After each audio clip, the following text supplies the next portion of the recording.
the twin suns of 𝐀𝐥𝐢𝐬 prime bled molten gold across the sky, painting the crystal spires of the capital in molten fire. Wind held across floating platforms, carrying the scent of ozone and burning metal. The city below shimmered like a dream, radiant, ordered, and utterly merciless. From above, it looked like paradise. From the ground, it felt like a cage. Commander Ryan Vale stepped off a grav tram, boots clanging against the metallic tiles. His Terran uniform a plain gray, unarmored, unthreatening. Drew sneers from the tall, blue-skinned guards stationed near every checkpoint. Humans were rare here, tolerated only as diplomats or engineers. Officially, Earth had no army, no fleets, no empire, just a fragile planet that somehow survived by staying quiet while galactic powers devoured each other. But Ryan wasn't here for diplomacy. He adjusted his earpiece, eyes scanning the market street, a kaleidoscope of colors and noise. Hover bikes zipped past. Alien merchants shouted in half a dozen tongues. Somewhere,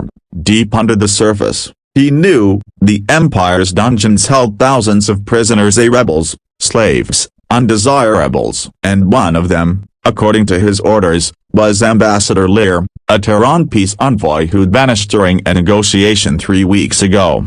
Locate, extract, vanish, Ryan muttered to himself. No heroics, but fate had other plans. As he passed beneath a row of holographic banners, his attention snapped toward a disturbance ahead. A woman, small, silver-skinned, draped in worn ceremonial robes, stumbled across the plaza, surrounded by armored Peter guards. The insignia on their chests glowed crimson, the mark of the Imperial Inquisition. The crowd fell silent. One of the guards struck her across the face with an electric baton. She fell, her voice breaking in a cry that sounded almost musical. The other aliens looked away, not out of cruelty, but fear. Ryan froze. His pulse hammered in his ears. This wasn't his mission. He should have walked past, should have blended in. But something in the woman's eyes, a flicker of defiance through the pain, rooted him to the spot. The lead guard raised his baton again, and Ryan moved. Before thought could catch up, he closed the distance in 3 long strides. His hand snapped forward, disarming the guard in a fluid motion. The second swung at him, Ryan ducked low, elbowing him in the throat, then drove a punch that shattered the alien's helmet. The baton crackled in Ryan's grip as he spun it around, striking a third guard square inches the chest. The crowd gasped as 3 heavily armored soldiers hit the ground in under 5 seconds. The last guard aimed his plasma rifle, shouting, "Human, stand down!" Ryan fired first. A single blue pulse from his concealed wrist pistol dropped the guard instantly. He turned, grabbed the trembling woman's arm, and pulled her into the nearest alley as sirens began to scream across the plaza. They ran through narrow streets lined with glowing glyphs and steaming vents. Ryan's breath fogged in the cool air as distant alarms echoed behind them. He could already hear the thunder of patrols mobilizing. "Why?"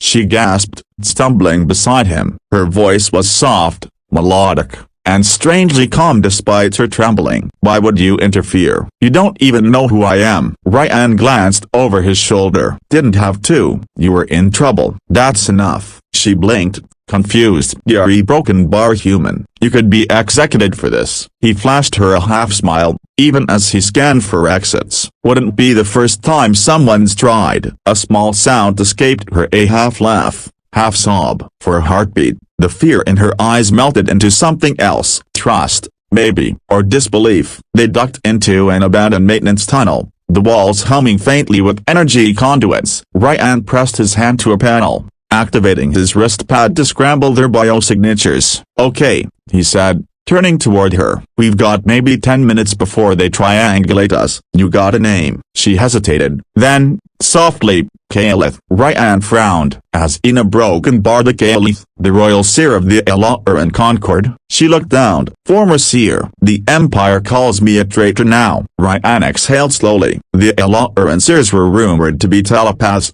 able to see fragments of the future, living conduits of cosmic memory. If that was true, then rescuing her wasn't just a crime, it was an act of war. "So what did you do?" he asked. Her violet eyes met his. I refuse to use my gift to break prisoners' minds. The Admiral wanted me to show him how to erase rebellion before it began. She paused, voice trembling. I couldn't. Ryan looked at her. He really looked. The bruises, the exhaustion, the fierce dignity still burning behind her eyes. Yeah, he said finally. Sounds like something worth getting shot over. 𝐀𝐥𝐢𝐞 tilted her head, studying him. Your kind of broken bar confuses me. The empires say humans are primitive, weak, yet you defy them without ships or armies. He gave a wry grin. We just pick our fights carefully. Her lips curved slightly, almost a smile. Then she winced, hand clutching her side. Ryan's eyes caught the faint shimmer of blood, glowing faintly under her robes. Hold still. He knelt beside her, pulling a med patch from his belt. You're hit. It's nothing, she murmured, trying to pull away. It's bleeding light. Lady, sit still. As he pressed the patch to her wound, she inhaled sharply, and suddenly, he felt it, a warmth, like sunlight through water, spreading from her skin into his, a presence brushing his thoughts. Gentle, curious, ancient. For an instant, he wasn't in the tunnel anymore. He was everywhere, seeing flashes of alien stars, ancient wars, and Earth's blue oceans all at once. 𝐀𝐥𝐢𝐞's eyes widened. You a broken bar felt that. Ryan pulled his hand back, startled. What was that? The bond, she whispered. When one of my kind shares pain, we share memory too. You saw what I've seen. He swallowed hard, staring at her. And now you've seen what I have. She nodded slowly. You carry so much grief, yet a broken bar. You still hope. Ryan chuckled softly, shaking his head. Hope's all we've got. For a long moment, they sat in silence, the hum of the city above muffled by layers of metal and dust. Then 𝐀𝐥𝐢𝐞 reached out, resting her hand gently on his wrist. If they find you, she said, they'll burn your world for this. The Empire never forgives mercy. Ryan looked up, his eyes steel. Let them try. Somewhere above them, the sirens grew louder. But down in that forgotten tunnel, under the dying light of the twin suns, something new was born. A fragile alliance, bound by defiance and the first stirrings of something deeper. 𝐀𝐥𝐢𝐞 didn't know it yet, neither did Ryan. But the small act of compassion, one man, one choice, would ignite a fire that would change the galaxy forever. And when the empires finally asked why no one dared to strike at defenseless Earth, they'd remember this moment as the day a human chose love over fear, and lit the stars with hope. Part 2. A Blood and Starlight. The tunnels beneath the 𝐅𝐢𝐴 stretched for miles. A labyrinth of forgotten machinery and echoing ghosts of an empire's past. Rusted conduits dripped with condensation. Half-dead drones skittered along the walls like metal insects. It smelled of ozone and decay. Ryan and 𝐀𝐥𝐢𝐞 moved through the darkness with only the flicker of his wrist light to guide them. The alarms had faded behind them, replaced by the low hum of distant generators. Your people built cathedrals over graveyards, Ryan muttered, scanning for motion. 𝐀𝐥𝐢𝐞 tilted her head. It reminds us that even perfection decays. Ryan smirked. Yeah, well, a broken bar. I prefer dirt and sunlight. She smiled faintly at that, the kind of smile that didn't quite reach her eyes, but hinted that it could, if she remembered how. They reached a massive chamber filled with broken statues, old gods of 𝐅𝐢𝐴, carved in crystal and gold. 𝐀𝐥𝐢𝐞 brushed her hand against one, her voice soft and reverent. These were the protectors, she whispered, symbols of unity before the Empire twisted them into idols of control. Ryan knelt beside a shattered headpiece. Same story everywhere. Somebody finds power, wraps it in faith, and calls it destiny. She turned toward him, her expression unreadable. And what do you humans call it? He looked up, meeting her eyes. A mistake we try not to repeat. For a while, silence filled the chamber, not awkward, but heavy with unspoken things. Then 𝐀𝐥𝐢𝐞 shivered. Ryan noticed how pale her skin looked under the light. You need rest, he said. There's no time. Then make time, he said firmly. I'm not dragging you half-dead through a war zone. She blinked, not used to being ordered around, but something in his tone made her obey. She sank against a pillar, exhaling. Ryan pulled a ration bar from his pouch and tossed it to her. She examined it curiously. Is this a broken bar edible? Barely, he said with a grin. Terran cuisine, a survival grade. She nibbled at it cautiously, then laughed. actually laughed. It tastes like sand and regret. Now you're getting the full human experience. Their laughter faded into a comfortable quiet. For the first time since the chase began, they were simply two people sharing air. Kayla's gaze softened. You risked everything to save me. You don't even know what I am. I know what you're not. Ryan said. You're not a monster. Her eyes glistened. You don't understand. My kind, we're born connected. Every thought, every fear shared. When I refused to use my gift, they severed me from the mind weave. I've been a broken bar alone ever since. Ryan leaned back, watching her. Alone's not the worst thing in the universe. It just hurts until you find someone who gets it. And you?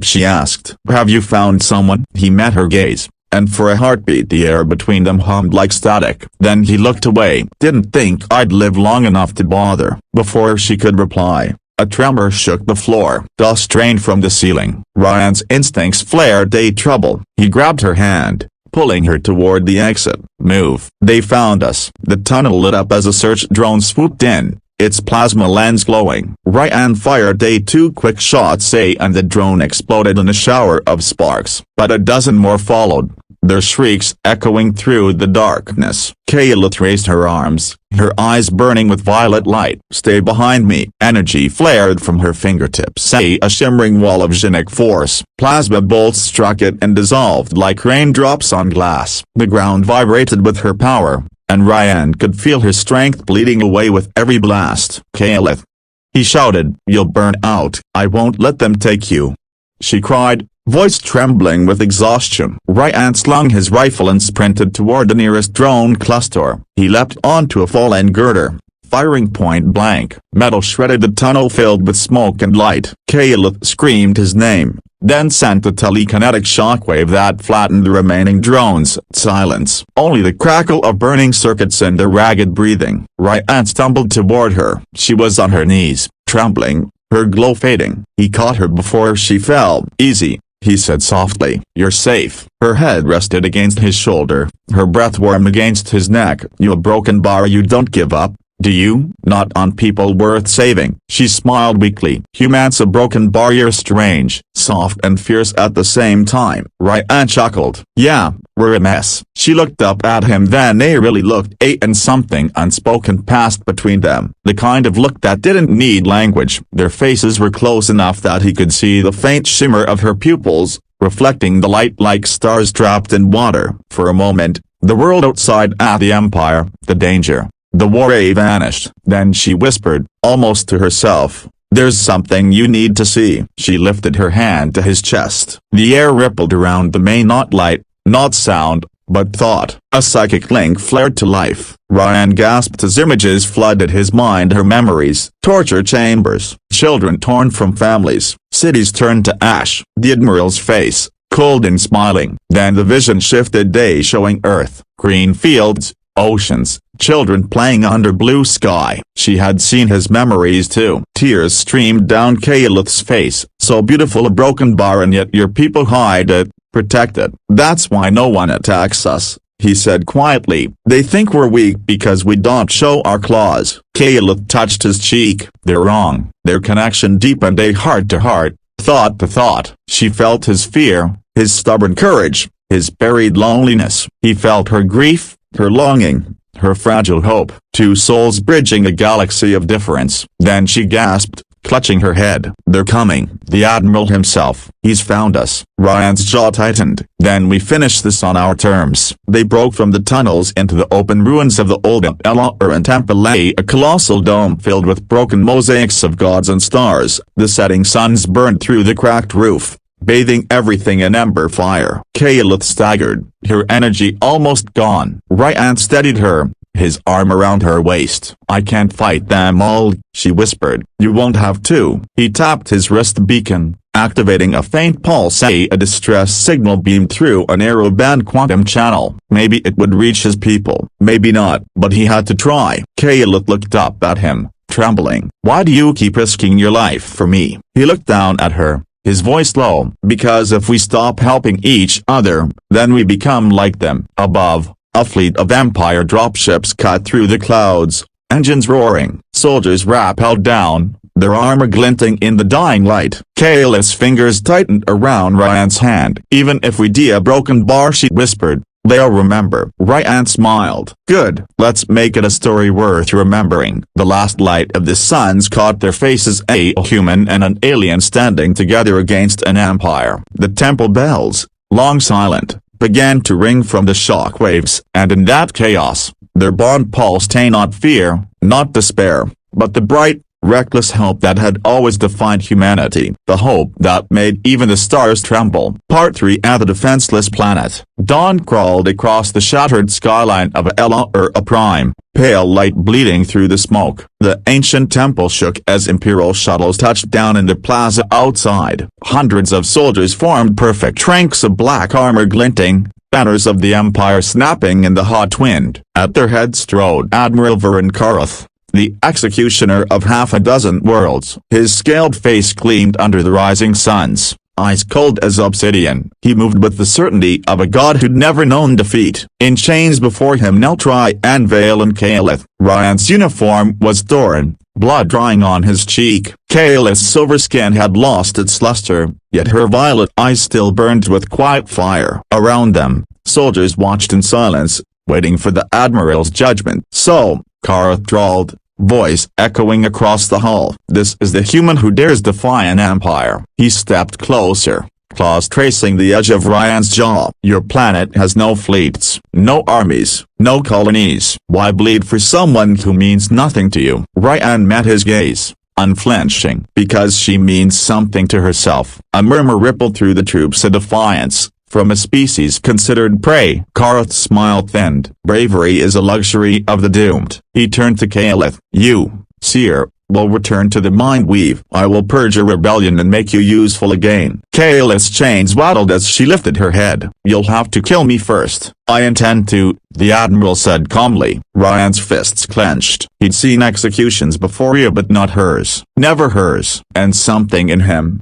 something ancient and human, refused to let it happen. "Funny thing," 𝐅𝐢𝐻 said, voice low. "You think we're defenseless because we don't conquer." Karth arched a brow. "Enlighten me." 𝐅𝐢𝐻 tilted his wrist, revealing a faint red glow on his communicator. "You ever wonder why no one's ever invaded Earth? Why every empire that street a broken bar disappeared?" Karth sneered. "Empty threats, not threats," 𝐅𝐢𝐻 said softly. "Warnings." The air changed. A deep hum vibrated through the ground. Outside, the horizon flashed white. Then a silence. The clouds peeled away as if the sky itself had been torn open, revealing massive shadows descending through the stratosphere. The Terran Phantom Fleet, invisible until now. Ships cloaked in light-bending fields, weapons older than the Empire itself. Karth turned sharply. "What is this?" 𝐅𝐤𝐻 smiled grimly. "Defenseless, right?" The first rail salvo struck a dreadnought overhead. The impact shook the temple, hurling soldiers off their feet. Windows shattered. 𝐾𝐤𝐢𝐻's chain snapped from the shock wave. 𝐅𝐤𝐻 grabbed her hand, pulling her toward cover as the battle roared above via lightning, fire, and steel dancing across the heavens. Karth roared, his command voice slicing through the chaos. "Kill them both." Troops surged forward. 𝐅𝐤𝐻 snatched a rifle from a fallen guard, returning fire with ruthless precision. 𝐾𝐤𝐢𝐻 raised her hands. Psychic energy flared from her palms, hurling enemies backward. Each pulse of power drained her, but she kept fighting beside him, a two heartbeats sinking in defiance. "𝐅𝐢𝐻," she shouted over the thunder. "The admiral, he's using a shield generator, linked to the fleet. We can't win unless I cut the cord," he finished, reloading. "Got it." They sprinted through falling debris toward the command base. Karth stood there, fury blazing, shield crackling around him in a sphere of violet energy. "You think a single human can stop me?" he thundered. "No," 𝐅𝐤𝐻 said, raising his weapon. "But a human and a seer, maybe." 𝐾𝐤𝐢𝐻's hand slid into his. Their bond ignited like wild fury, memory, feeling, power fusing into one. The world fell away. 𝐅𝐤𝐻 saw through her eyes and the web of energy around Karth, the weak points pulsing like veins. She saw through his the raw determination, the unyielding love that drove him. Together, they moved. 𝐅𝐻 charged forward, firing a focused burst. 𝐾𝐤𝐢𝐻 projected his bullets telekinetically, multiplying their force 1,000-fold. The shield shimmered, fractured. Karth roared, hurling a surge of energy that sent them both sprawling. Ryan hit the floor hard, breath knocked out. The Admiral loomed over him, claws raised for the kill. Kshaylith screamed. Her power surged, a pure emotion turned into light. It wasn't violence, it was life. The temple floor lit up with ancient runes, and from those runes burst tendrils of psychic fire that wrapped around Karth's armor. He bellowed as the light consumed him, burning through metal, through hate, through centuries of tyranny. Ryan dragged himself to his knees, watching as the Admiral dissolved into stardust. Then silence. Only the distant thunder of retreating ships remained. Kshaylith collapsed. Ryan caught her, cradling her in his arms. Hey, look at me. It's over. Her eyes fluttered open, glowing faintly. We won? He smiled through tears. Yeah, we won. She touched his cheek weakly. You risked your planet for one life. For you, he said, and everything you stand for. Her lips curved faintly. Then perhaps a broken bar. I stand for love. Ryan laughed softly. Guess that makes two of us. Outside, the Empire's banners burned. The remaining soldiers lowered their weapons, some kneeling. The psychic backlash of Kshaylith's release had broken the mind weave's chains across the system. Worlds once enslaved now stirred awake. Days later, the skies of 𝐀𝐥𝐢𝐞𝐧𝐬 cleared for the first time in centuries. The Terran fleet hovered above not as conquerors,